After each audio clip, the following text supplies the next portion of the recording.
오늘은 마르틴 루터가 부패하고 타락한 그 당시 로마 가톨릭 교회에 항거해서 비텐베르크 성당 문 앞에 95개 조항을 붙여서 종교 개혁을 시작한 지 500년 되는 그런 주일입니다.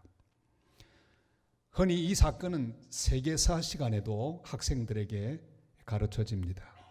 시험에도 자주 나오는 문제입니다. 종교 개혁의 원인이 무엇입니까? 이렇게 물으면 꼭 이 세 가지를 답해야 정답이 됩니다.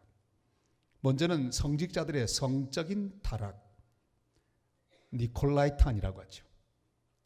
성경에 니골라당이라고 하는 말씀 나오죠. 그 당시 성적으로 부패했던 그런 무리들을 이르는 말입니다.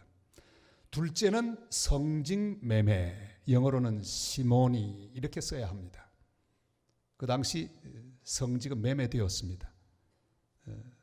베드로가 말씀을 전하고 능력을 행하고 있을 때 시몬이라고 하는 마술사가 그걸 돈을 주고 살려고 했다는 그런 말에서 시몬이라고 하는 말이 성직 매매라고 하는 단어로 사용되고 있습니다.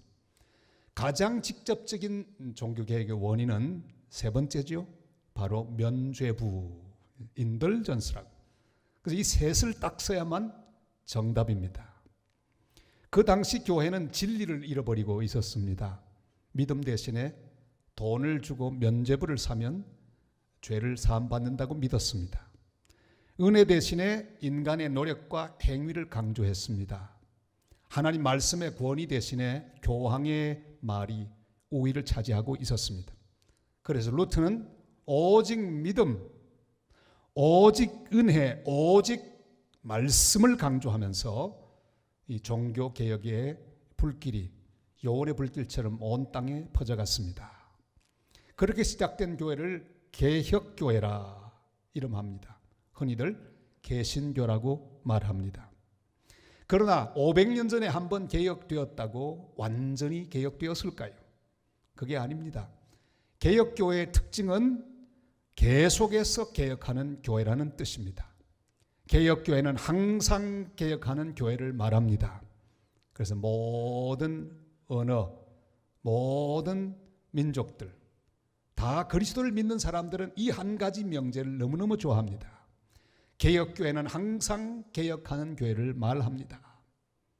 에클레시아 레포르마타 semper reformanda est. 개혁교회는 항상 개혁하는 교회다.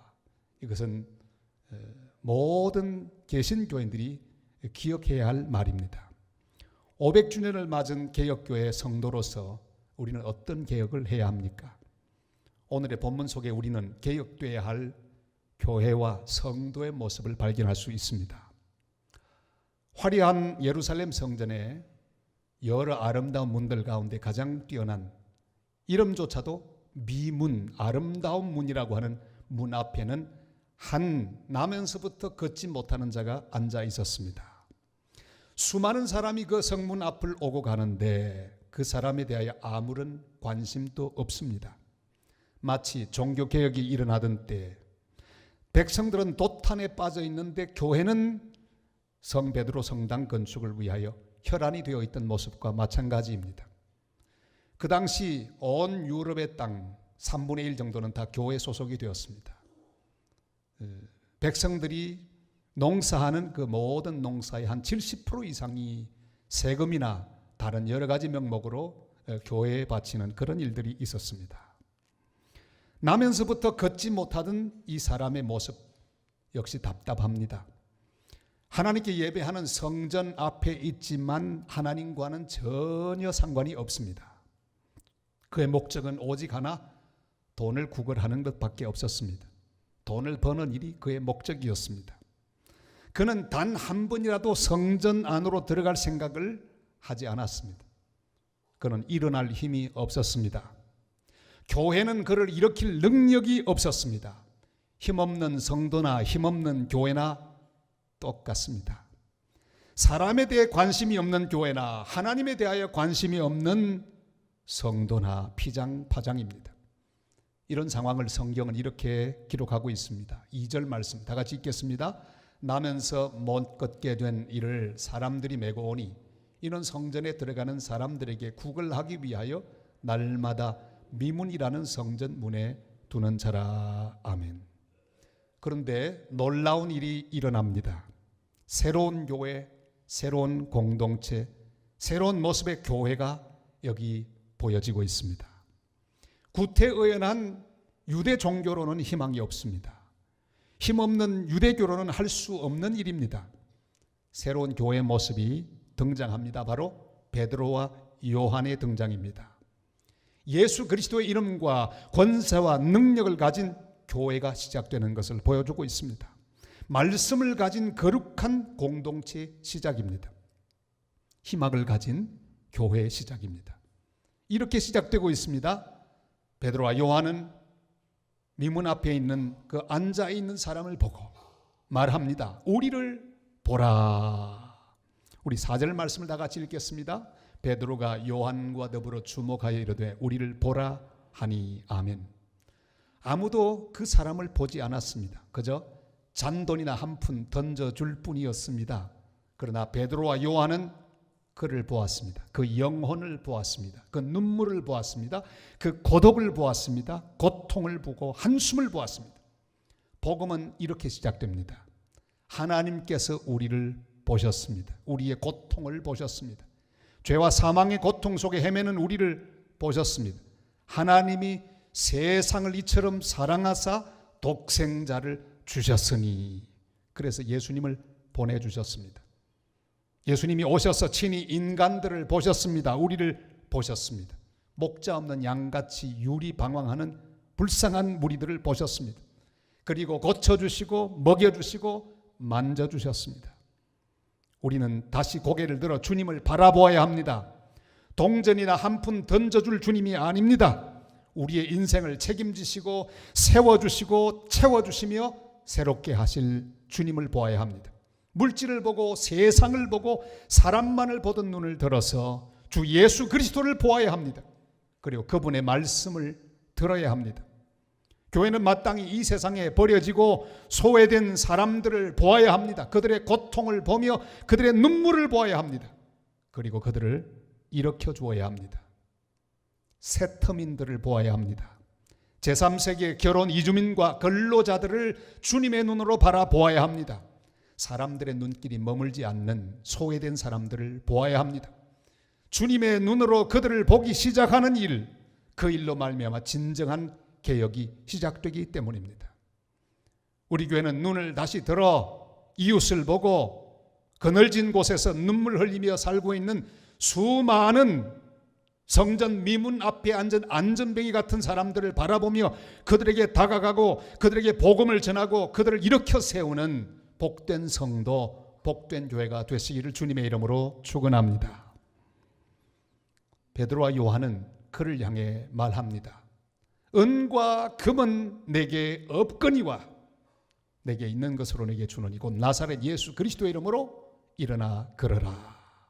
6절 말씀 다 같이 읽습니다. 베드로가 이르되 은과 금은 내게 없거니와 내게 있는 이것을 내게 주노니 나사렛 예수 그리스도의 이름으로 일어나 걸어라 하고. 아멘. 신앙생활은 내게 필요한 은과 금을 채우는 생활이 아닙니다. 우리가 예배하는 우리 하나님은 내가 필요로 하는 은과 금을 채워주는 역할을 맡고 있는 분이 아닙니다. 금보다 은보다 더 귀한 것이 있습니다.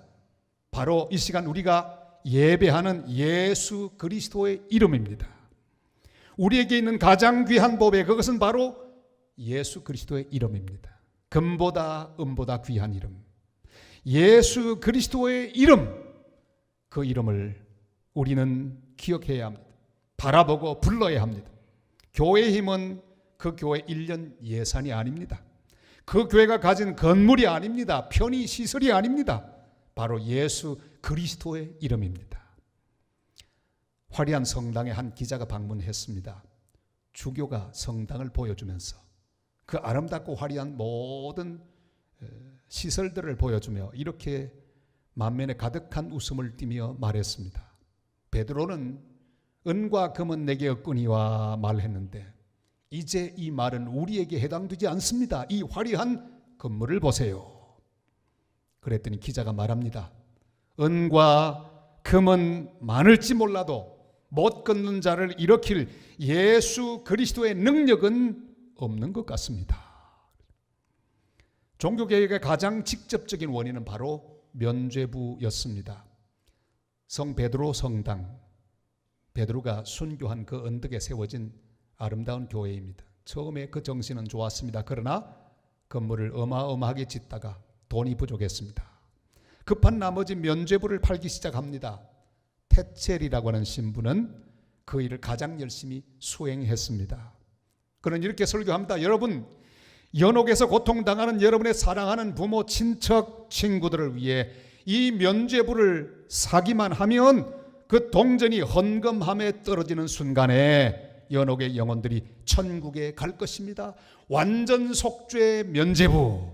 이것 한 장이면 여러분의 죄도, 조상들의 죄도 다 사함받습니다. 이렇게 설교하면서 팔았습니다. 여러분, 주님의 교회는 은과 금이 세우지 않습니다. 예수 그리스도의 이름이 세웁니다. 은과 금이 교회의 자랑이 아닙니다. 예수 그리스도의 이름이 교회의 자랑입니다. 우리는 예수 그리스도의 이름의 권세를 회복해야 합니다. 은과 금을 구하는 기복신앙에서 예수 그리스도의 이름을 부르고 그 권세를 회복하는 믿음을 가져야 합니다. 예수 그리스도의 이름이 교회의 모든 것이 되어야 합니다. 예수 이름의 권세 앞에 무릎 꿇는 교회가 되시기를 주님의 이름으로 부탁을 드립니다. 다른 이름은 없습니다. 오직 예수 그리스도 밖에는 없습니다. 어떤 사람의 이름이 권세를 가진 교회가 되면 곤란합니다. 저는 지금도 어떤 교회에 들어가다가 글자를 보고 받은 충격을 잊을 수가 없습니다. 잘 지어진 교회 건물 앞에 이 교회는 아무개 헌금으로 지어진 교회입니다. 깜짝 놀랐습니다. 귀한 헌금을 들여 귀한 교회를 세웠습니다. 그러나 그 교회에 들어가는 사람이 그 이름을 기억하면 되겠습니까? 천국에서 상을 받으실 것입니다. 그러나 교회의 가장 중요한 이름은 예수 그리스도. 사람이 드러나면 그때부터 잘못되기 시작합니다. 아무리 능력 있는 사람이라도, 아무리 돈 많이 가진 사람이라도 그 사람의 이름이 중요한 이름이 아니기 때문입니다. 은과 금을 자랑하거나 의지하는 교회가 되지 말고 오직 예수 그리스도의 이름으로 세워지는 복된 교회, 복된 성도 다 되실 수 있기를 주님의 이름으로 축원합니다. 베드로는 말합니다. 나사렛 예수 그리스도의 이름으로 일어나 걸어라. 이 선포를 했을 때 그 병자는 일어났습니다. 변화가 일어났습니다. 개혁이 일어났습니다. 늘 앉아있던 그가 벌떡 일어났기 때문입니다. 예수의 이름으로 선포했을 때 이 역사는 일어났습니다. 권세가 나타났습니다. 말씀이 회복되었습니다. 주 예수 그리스도의 말씀이 선포될 때 역사는 일어납니다. 종교개혁은 바로 말씀 회복 운동입니다. 그 당시에 모든 예배는 라틴어로 드렸습니다. 아까 제가 말했던 개혁교회는 항상 개혁되는 교회라 그 말이 라틴어입니다. 에클레시아 레포르마타 셈페르 레포르만다 이게 라틴어입니다. 이런 말로 예배를 드렸습니다. 사람들이 알아들을 이 말 만무입니다. 성경은 백성들이 가지지 못했습니다. 사제들만 가졌는데 사제들마저도 성경을 잘 읽지 않았습니다. 문제가 많은 교회가 되고 있었습니다. 성도들은 말씀을 잃어버리고 잘못된 교리에만 끌려다니고 있었습니다. 말틴 루터가 비텐베르크 성당 문 앞에 95개 조항의 반박문을 기록했을 때, 붙였을 때 그를 소환했습니다. 보름스 국회에서 자기가 쓴 모든 책들이 앞에 진열되어 있고 신문을 시작합니다. 이것이 네가 쓴 글이냐? 한마디로 아니라고 부인하기만 하면 너의 모든 잘못을 용서해 주겠노라. 딱 한마디면 됩니다. 아니요 그러면 살아날 수 있는 순간입니다. 무시무시한 순간입니다. 그러나 그는 이 모든 것 앞에 이렇게 대답합니다. 모두 내가 쓴 것입니다. 여기에 있는 모든 기록은 다 사실입니다. 그리고 이것보다 더 많은 책을 나는 썼습니다. 부인할 수 없습니다. 주님, 내가 여기 있습니다. 나를 도우소서. 그리고 밖으로 나왔을 때 그는 이미 죽은 목숨입니다. 공민권이 박탈당했습니다. 그러나 선제후 프레드리히가 보낸 사람에 의해서 그는 안전한 곳으로 피신하게 되었습니다. 바로 발트브룩 성, 이 성이죠. 지금도 남아 있습니다. 이 성에서 그는 보호를 받습니다. 그리고 그곳에서 한 가장 위대한 일은 라틴어에서 성경, 독일어 성경을 번역하는 일을 했습니다. 드디어 모든 성도들이 성경을 손에 가지게 되었습니다. 성경을 읽게 되었습니다. 그리고 그 말씀과 더불어 하나님의 교회는 개혁되게 되었습니다. 우리는 다시 말씀으로 돌아가야 합니다. 오직 말씀으로 말미암아 일어날 수 있기 때문입니다. 베드로는 그 병자를 말씀과 함께 잡아 일으켰습니다. 그리고 그 병자는 발과 발목에 힘을 얻었습니다. 그리고 일어서서 걸음에 함께 성전으로 들어갔습니다. 7절 8절 이렇게 말씀하죠. 다 같이요. 오른손을 잡아 일으키니 발과 발목이 곧 힘을 얻고 뛰어서서 걸으며 그들과 함께 성전으로 들어가면서 걷기도 하고 뛰기도 하며 하나님을 찬송하니 아멘. 놀라운 변화가 일어났습니다. 개혁이 일어났습니다. 여기 참된 개혁의 원형이 있습니다. 개인의 변화가 먼저 일어납니다. 국을 하는 것이 목적인 그가 일어나서 교회로 들어갔습니다. 성전으로 들어가서 찬미하기 시작했습니다. 예배하기 시작했습니다. 늘 다른 사람에 의해 움직이던 그가 발과 발목에 힘을 얻어 예수의 이름으로 일어났습니다. 사람이 변했습니다. 우리가 먼저 변해야 합니다. 다시 주님을 바라보아야 합니다. 다시 말씀을 붙잡아야 합니다. 다시 예수의 이름으로 힘을 얻고 일어나야 합니다. 다시 교회 속으로 깊이 들어가야 합니다. 여러분, 사람들과 더불어 함께 믿음 생활하는 것 쉬운 일이 아닙니다. 자꾸만 갈등을 경험하기 때문입니다. 그럼에도 불구하고 우리는 교회 속으로 들어가야 합니다. 교제 속으로 들어가야 합니다. 자꾸만 부대끼고 갈등 생기는 게 싫어서 조용히 혼자만 예배를 드리고 얼른 집으로 가고 예배만 드리고 계속하는 신앙생활로는 올바른 개혁을 이룰 수가 없습니다. 우리는 교회로 들어가야 합니다. 공동체 속으로 들어가야 합니다. 교제 속으로 들어가야 합니다.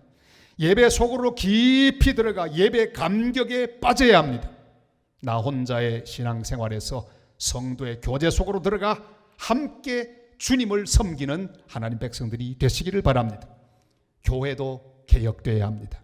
예수님의 이름의 능력을 회복하는 교회가 되어야 합니다. 예배의 능력을 회복해야 합니다.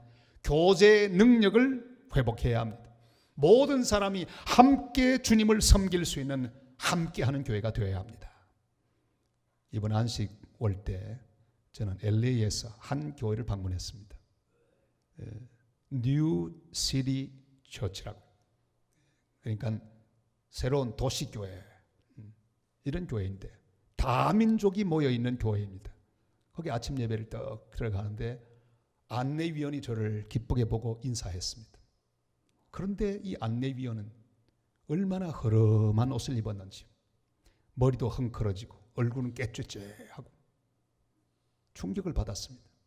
알고 봤더니 그 교회 교인인데 노숙자였습니다. 아니, 노숙자가 안내위원이에요. 들어갔더니 더 가관입니다. 흑인들이 있고 히스패닉들이 있고 있는데 그 옆에는 보니까 또 부자 백인들이 있었습니다. 다 섞여 있는데 얼마나 좋은지. 제 옆에 앉았는데 보니까 냄새가 풀풀 나는 노숙자가 앉아 있었습니다. 그들은 다 함께 모여서 함께 교제하고 함께 기쁨의 예배를 드리고 있었습니다. 함께하는 교회, 너무나 아름다운 교회였습니다. 옆에 앉은 사람이 누구인지 중요하지 않고 모두 함께 하나님께 예배하는 교회, 그곳에서 저는 앞으로 우리 교회가 더욱 힘써야 할 부분이 무엇인지를 깨달을 수 있었습니다. 우리 교회가 이런 함께하는 교회가 되기를 바랍니다. 지역사회를 바라보고 그 속으로 들어가서 나면서 걷지 못하는 환자 같은 소외된 사람들을 붙잡아 일으켜주고 함께 주님의 나라를 세워가는 그런 교회가 될 수 있기를 바랍니다. 지난 주간에 미국의 핵 추진 항공모함 로널드 레이건호가 바로 우리 앞에 해군 작전 사령부 거기에 들어왔습니다. 76이라고 적혀 있는 그 항모가 바로 로널드 레이건호입니다. 저 배에 무려 5,000명이 일하고 있습니다. 5,000명의 승조원이 있고요. 그리고 비행기는 모두 76대를 댈 수 있어요. 그 위에 다 놓을 수 있는 공간이 있고 이륙하고 또 착륙하고 하는 그런 활주로가 있습니다. 저 항공모함의 군목 목사님 바로 한국계 미국인이었습니다. 중령이었는데 초청을 받아서 들어갔습니다. 구석구석을 보았습니다. 가장 인상적인 부분은 바로 갑판이었습니다. 비행기가 뜨고 내리는 항공모함의 가장 중요한 부분 아니겠습니까? 저걸 보면서 저는 큰 은혜를 받았습니다. 비행기가 이륙하는 것에 대한 설명을 들었습니다. 저는 그냥 윙 하고 자기 힘으로 올라가는 줄 알았어요. 그게 아니더라고요. 캣폴더라고요. 잡아당기는 줄이 있어요. 줄이 확 잡아당기면 비행기가 하는데 당겨서만 되는 게 아니에요. 바로 지금 저 앞에 보이는 저 밑에 있는 활주로 같은 저 밑에서부터 스팀이 올라옵니다. 전기가 확 올라오는데 그 비행기가 떠가지고는 싹 날아갑니다. 저는 교회의 모습을 묵상할 수가 있었습니다. 교회는 비행기처럼 찾아온 심령들에게 말씀의 줄을 걸어서 앞으로 나가게 해야 합니다. 방향을 주고 힘을 주어야 합니다. 성도는 어떻게 하든지 말씀을 잡아야 합니다. 말씀이 방향을 주고 힘을 주기 때문입니다. 그리고 중요한 것은 성령의 뜨거운 바람으로 성령의 은혜를 힘입어 그 능력 가운데 이룩해야 합니다. 오늘도 영적인 항공모함인 산성모함에 오신 여러분들이 다 말씀에 붙잡혀 성령의 바람에 이끌려 저 세상으로 잘 이륙하여 주님 주신 사명을 잘 감당하고 사탄의 진지들을 폭격하고 다음 주일에 틀림없이 산성항모로 돌아오시기를 부탁을 드립니다. 와서 중간 급유를 해야 되고 저기서 정비를 해야 합니다. 돌아오는 것은 항공모함의 뒤편으로 오는데 거기 줄이 3개 있습니다. 줄이 하나 보이죠? 3개의 줄이 있는데 이 비행기가 착륙하면서 이 3줄에 하나를 걸어야 합니다. 제일 복판에 걸면 A+를 받습니다. 그걸 다 체크한다고요. 첫 번째 줄 걸면 B, 세 번째 줄, 마지막 줄을 걸면 그건 C입니다. 그래도 놓친 것보다 낫죠.